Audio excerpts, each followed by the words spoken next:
Half a century has passed since the Black Panthers first came on the scene.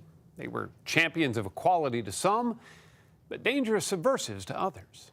The surviving Panthers, including one of its most prominent leaders, are still working to make their party's case. All power to the people. The Black Panther Party may have dissolved more than 30 years ago, but you'd never know it from the looks of this gathering at an Oakland restaurant. They had reconvened briefly to celebrate the 80th birthday of one of the Black Panthers' founders, Bobby Seale. Comrade Chairman, Bobby Seale. He's a little rounder these days, and perhaps a little slower. I did not want to be walking over like this.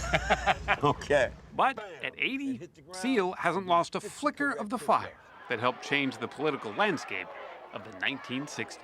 This was all power to all the people. We was beyond just power to black people. Power to the people. Time hasn't dulled the sharpness of their swagger, the leather jackets, the berets, and the guns. For many, the Black Panthers and their defiant image remain as relevant and as controversial today as ever. Take Beyonce. When her dancers borrowed the Panthers' iconic look at last year's Super Bowl, both praise and criticism flew. It was a complete revelation, I think, to how the Panthers continue to capture the imagination. It was important for folks to feel what going through a newspaper was. Renee de Guzman curated the All Power to the People exhibit at the Oakland Museum. Not in my wildest dreams would I imagine a Black Panther show being a blockbuster. Perhaps that's because the Panthers have become as much pop culture as political party. Their message was branded with contemporary but often inflammatory artwork. They were the first to use the term pig to refer to the police, which to this day remains as offensive to police officers as the Black Panthers intended it to be. Why a pig? A pig for them was a dirty animal. It was an animal without morals, and it was also a very dangerous animal. We've got to get rid of the pig. Their approach raised eyebrows and tempers all around the country, but they were not without structure.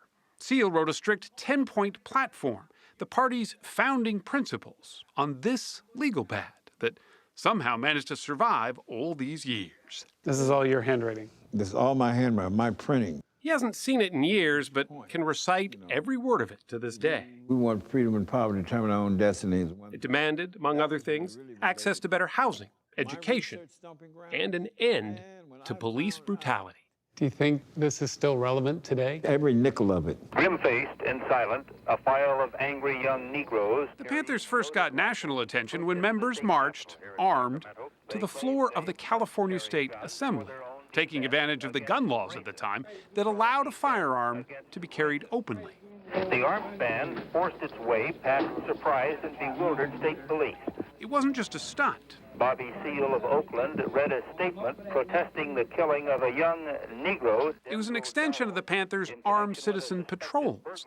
They had been formed to monitor, some would say intimidate, police. Cop says, you can't observe me, and we recite the law. You cannot remove a person's property from without due process law. Step back, you cannot touch my weapon. It is private property.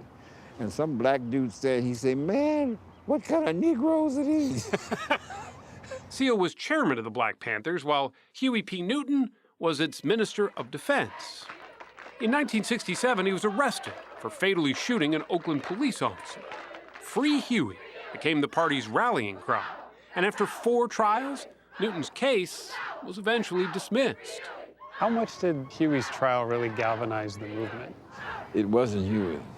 Dr. Martin Luther King getting killed galvanized the movement. The tone of a Black Panther rally was more in-your-face than the often polite protests of Dr. King. Although they claimed that this was all about self-defense, they also called for revolution, a violent one, if need be. You can jail a revolutionary, but you can't jail a revolutionary. Many critics saw it not as a movement, but as a criminal enterprise, filled with those willing to sacrifice anything for the cause. Who does the power belong to?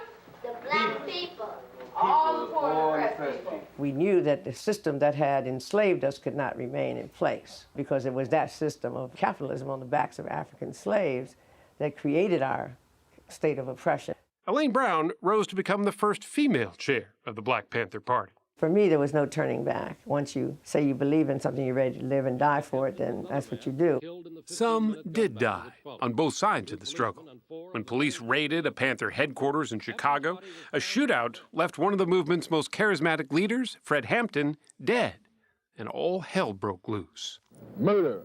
The pigs murdered Deputy Chairman Fred Hampton while he lay in bed. The Panthers called it murder.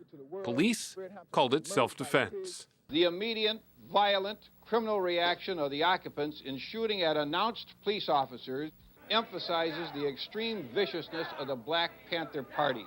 We were, from the beginning almost, the targets of the federal government. J. Edgar Hoover, by 1968, was saying the Black Panther Party was the greatest threat to internal security of the United States. I'm not thinking of a public announcement on this, incidentally.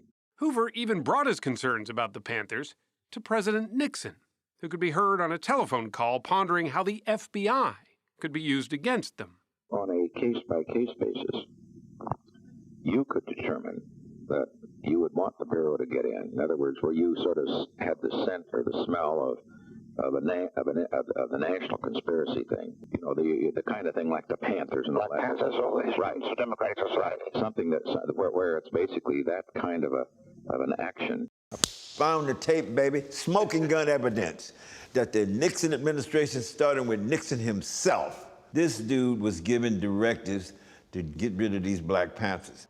Age has mellowed Bobby Seale's view of marrying activism and guns. Case in point, the Black Lives Matter movement, also born in Oakland, that is still fighting police brutality 50 years later. When kids come up and ask your advice today about guns, you tell them you don't need guns today. The cell phone is the best piece of technology we got to observe cops. You can have an international cop watch program without a gun. That's where Seale says the Panthers went wrong, letting their militant protests overshadow what he saw as their larger purpose, community service. The Panthers organized free breakfast programs for kids, long before public schools in this country started doing the very same thing. There were health clinics, too, food drives, voter registration drives, even an ambulance service. The purpose of the Panther programs was to provide a model, a living model for what American government should be doing. Stephen Shames documented it all as the Panthers' unofficial photographer. This was in Palo Alto. I love this picture. It was the softer side of the Panthers that his photos often captured. Many never saw the light of day until he compiled them into a book for the Panthers' 50th anniversary. Panthers were parents. Panthers were lovers. You see the Panthers with their wives and girlfriends. You see the Panthers with their children, and you just see the tenderness. I think that's what didn't come out with the militant image that was in the media, marching, wearing the leather jackets, wearing the berets. The party was not just some group of thugs or social do-gooders or do-badders, if you like. We were an organization that had goals and had an agenda and had an ideology, and that shapes everything I do right now and has for the past 40 years. Elaine Brown continued working as a community organizer and activist long after the Black Panthers began to fray as a party back in the early 80s. She worked for prison reform then, and she still does. She recently organized this urban garden, for example, to help inmates, who she says were jailed unfairly because of their race, get a new start by selling the produce that they plant and pick. This is a continuation of what we did do in many ways. It's not exactly, but it's what I can do. A bright corner in this still impoverished section of West Oakland, where the Panthers were born. By the way, it wasn't just former Black Panthers who were at that party for Bobby Seale. There were plenty of young activists there, too, looking to an older generation for answers about race and justice and how best to effect the change that the Panthers had hoped would have come long ago. You got to give more power to the people. For God